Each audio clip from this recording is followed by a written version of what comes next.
Hi everyone, thank you very much for stopping by and returning to the old world. Now that the dust has settled on Warhammer The Old World, we've had time to take a step back and take a breath. I think it's a good time to analyse where do we stand on the game as it is right now. Fundamentally, Warhammer The Old World, 3 months in. Is it any good? So, as I say, the game's been out for about 3 months. I had time to build some models. I've played probably around a dozen games or so. I've had time to not have a knee-jerk reaction. So it's not that, oh wow, I'm playing Warhammer again. Isn't it brilliant? It's been 8 years or so since I've played it. Isn't it all wonderful?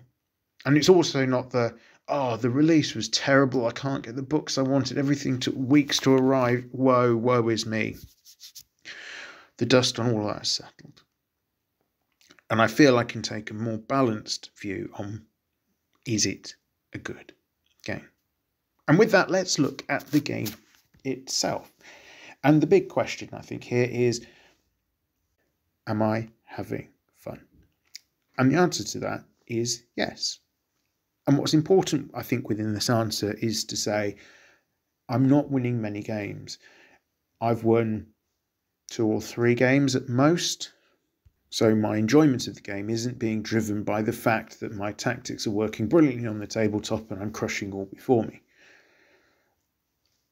I'm never going to be the greatest wargamer. I'm not winning tons of games, but I'm still having fun. And that, I think, is important. Now, the game does have its frustrations. It can be quite swingy. So a couple of bad dice rolls can take you from a very strong position to one where everything just goes very, very wrong very, very quickly.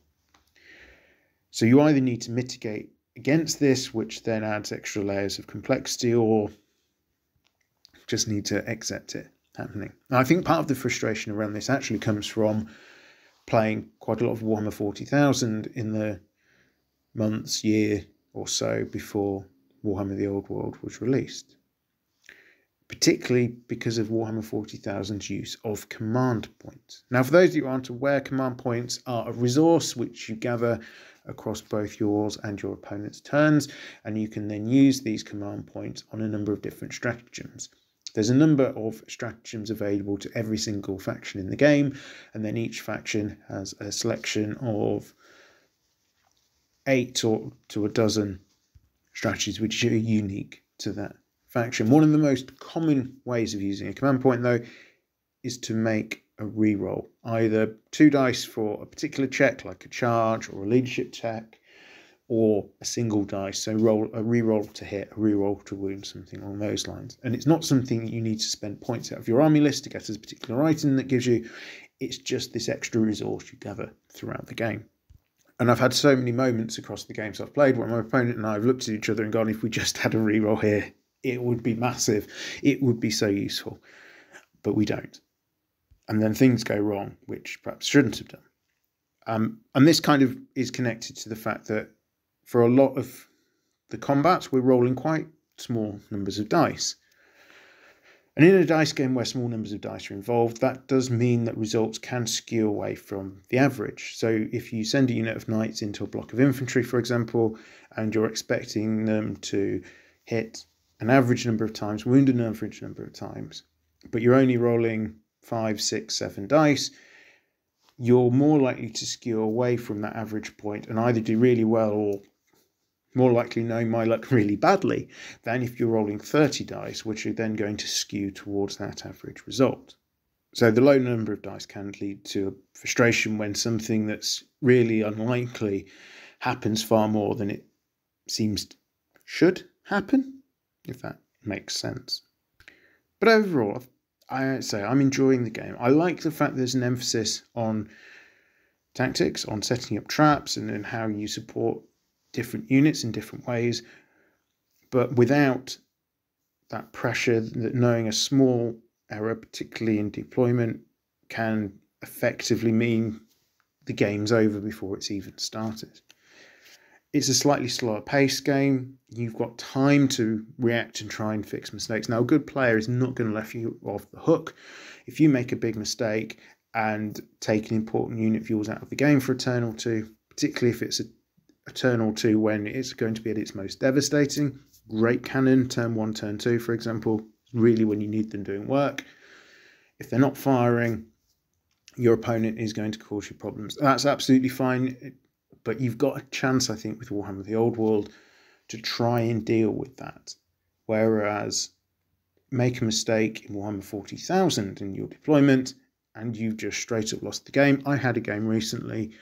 I was a little bit too aggressive with one of my units. I pushed them up, a couple of inches too far forward in their deployment zone, which entirely on me. I hadn't fully comprehended just how far a unit could charge against me, despite knowing what rules they had.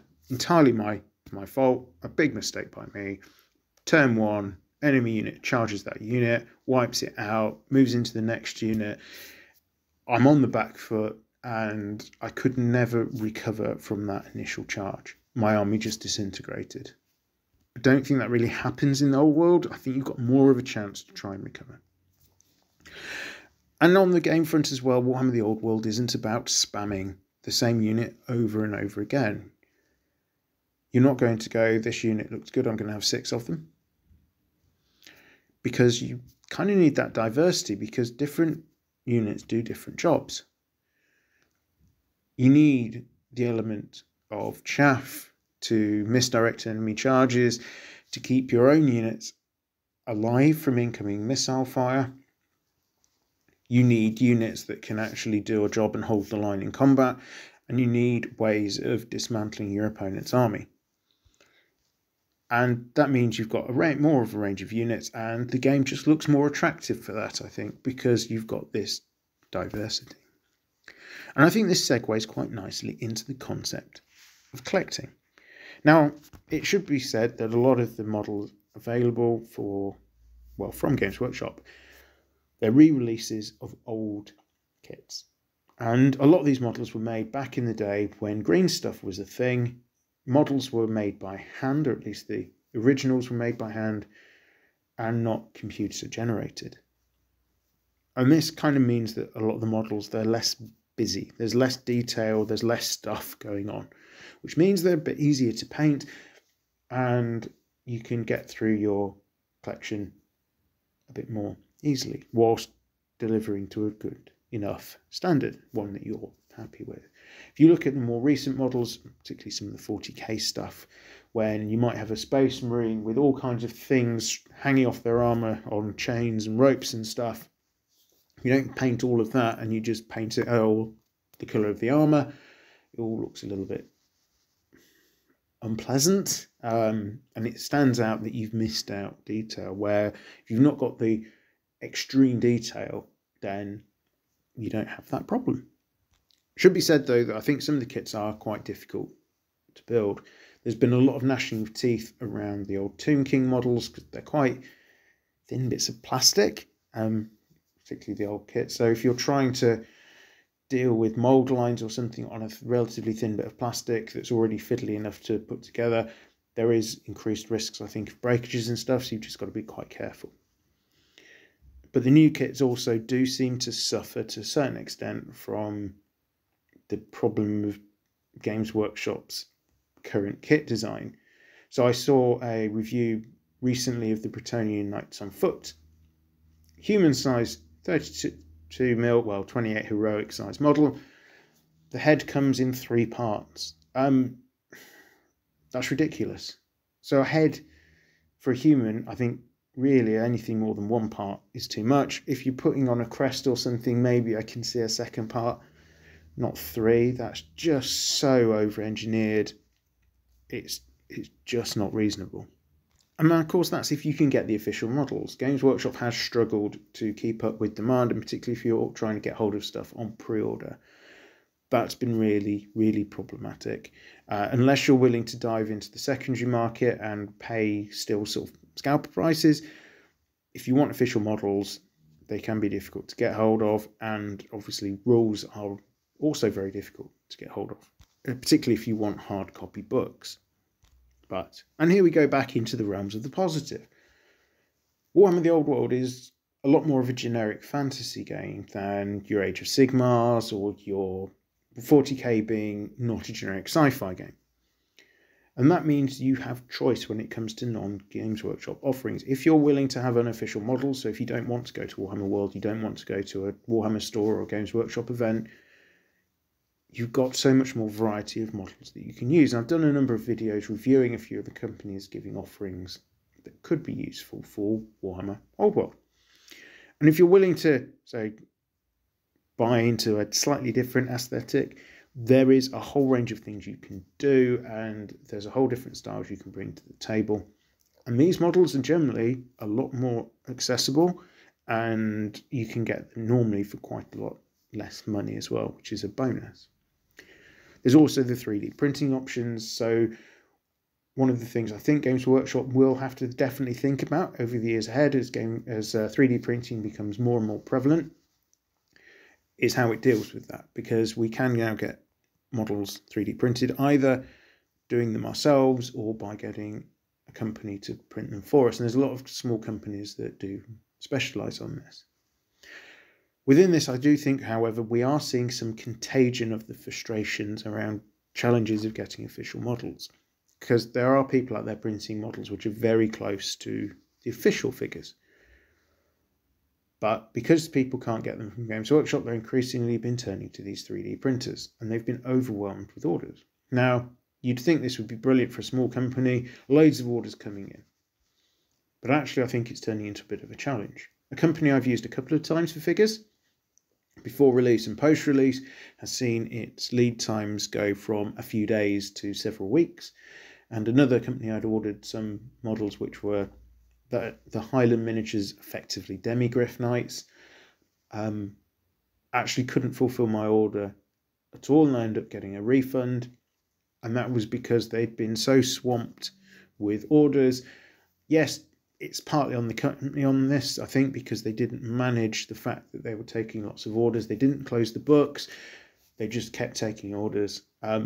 Basically, they couldn't fulfill things quickly enough, and Etsy, the platform they were on, eventually just kicked them off the platform, which basically took that company out of business. Made it that it couldn't sell its models anymore because it had lost the platform through which it was running everything. Now, as I say, it's definitely this blame there, I think, with the company itself, because it was taking orders it couldn't fulfill or were taking far longer than advertised for. But it's definitely showing that the impact, I think, of this flood of orders overwhelming small businesses. Back to the positive, collecting, buying in is less tedious, I think, than it has been previously. So if we think back to Warhammer, the Fantasy Battles game, 8th edition, when we had units 40, 50 models strong as standard for infantry, and that was because of the way some of the rules combined on the tabletop. So Horde and Steadfast, for example, you've got these absolutely monstrous blocks of troops. And buying, as it then was, 5 kits exactly the same in order to do one unit was a big investment in time, cost, and willpower, because you're painting the same thing over and over and over again. Whereas now we're seeing models forming units 20 strong, 30 strong at most, and a greater diversity of units being played on the tabletop. So keeping that interest in the collecting side, I think, is definitely supported. It's a bit more interesting, and you don't have to go through that tedium of painting the same thing over and over again. Let's touch on the lore. It's an important aspect of the game, certainly from my perspective, and certainly from the more perhaps narrative players than your hardcore competitive types. I have to say I've not seen an awful lot done on this. We know Games Workshop have picked a very specific point in time for the release of Warhammer The Old World, so it's before the Great War Against Chaos, and it's given them an opportunity and a reason not to support all of the factions that were supported by Warhammer Fantasy Battles. This does make sense to me. It's a specialist game. It's not a mainline game like Age of Sigmar or Warhammer 40,000, and Games Workshop has an awful lot of games it's trying to support. So I can see why it did that, and I know there's been gnashing of teeth around it, but I can understand. I'm hoping, though, that the lore gets a bit more of a look in as Games Workshop starts to catch up with its release schedule. Warhammer Fantasy Battles had some excellent books around really just the storyline of everything's going on. The classic Gotrek and Felix books, you've got the Conrad trilogy, the Genevieve books, the Blackheart Chronicles, all of this stuff. It's what takes it just from being a game to a universe you're almost stepping into. Let's finish this rounding up by looking at events. Now, I've not been to an event yet. I've got one scheduled at the end of June. I'm really looking forward to that. It's going to be really interesting to play people outside of my group, see different builds, see different ways of playing the game, all that sort of stuff. And they do seem to be cropping up now with more and more regularity. And they've gone from play out of the box 1250 sort of events to 1750, now 2000 point games. It seems the community is supporting the game and continuing to buy in. Now, if Warhammer The Old World were a bad game, I think by now we'd know about it. And if we look at computer games, for example, and you see games which get a lot of hype and they're really popular on launch, but they're actually not meeting expectations, they're fundamentally not an enjoyable experience. After 3 months or so, I think you can generally see that. You can see the player numbers falling off very quickly. There's lots of negative reviews out there. There's a lot of vocal disappointment. And while you do get that to a certain extent with Warhammer Fantasy Battles, I don't think we're seeing loads and loads of people going, this is a rubbish game. People don't like maybe the odd rule and things like that. And then you get the people who are always upset about something being upset about it. But overall, it's looking positive, and the community seems to continue to be buying in and still remain overall pretty excited, which says to me that actually the experience of playing the game, of collecting the models, it's a broadly positive thing. And in the context, of course, that you can't please all of the people all of the time, because everyone would want something slightly different when they're collecting or playing a game. So what's next for me? Well, at the start of the year, I committed to putting together a force of Imperial Guard to the 1,000 points level, and that's something I want to do by the end of the year. I probably won't make many videos on this unless people really want to. Now, if you want to see my videos or my thoughts on collecting the Imperial Guard, do let me know down in the comments below. I'm more than happy to make some videos on it and diversify my content a little bit. But I think a lot of my audience are more core into Warhammer Fantasy, so that's not my intention at this point in time. Side by side with that, I'm getting to the point now where with my Empire force, I've got a 2,000 point painted army, and I'll be discussing that in the next few days in the catch-up for the Tale of Many Games. But I want to have a few versions of my list that are playable. I've got a couple of bits and bobs I want to do with that, but I'm not a million miles off. So I'm starting to think about next project. When I spoke to you, my viewers, through a poll before I launched into the Empire, it was pretty much 50-50 between doing Empire or doing Orcs. So I'm very much thinking Orcs will be my next Old World project, and I'll do a few videos around my collecting and how I'm getting on with that. Now, in a slight shift from my Empire force, I'm thinking actually I would like this force to be Games Workshop legal. Yes, it's going to be more difficult to get the models. Yes, it'll be more expensive. There's some talk with one of the other communities I'm part of, and certainly with my local scene, of perhaps going out to a few more events and maybe even trying to get to Warhammer World for things. So if I want to play Warhammer World, I'm going to have to use Games Workshop figures. I'm going to have to bite that bullet and accept it. First port of call, we obviously are going to have to wait until the Arcane Journal actually gets reprinted so I can see all of the rules and determine everything I want to do, but I am starting to think about moving in that direction. Be quite interesting, I think, to play a very different game style with Orcs and Goblins and really exploring what they're all about. We haven't got one in my sort of playing group. No one's picked them up. We've got a couple of Dwarves, myself with Empire. We've got a Bretonnian player, Tomb King player, a Chaos player. So doing something different, yeah, it's going to be good fun. Anyway, I think that probably wraps up as to what I think regarding the game. Overall, I'm enjoying it still. I think it's fun. Yes, there's its frustrations, but that's kind of to be expected. I hope you've enjoyed this walkthrough of where I think the game is right now and what the overall experience feels like. If you have, do consider liking and subscribing. It is the best way of helping a small channel such as this. Anyway, thank you very much for listening. I am returned to the old world. Have a great day.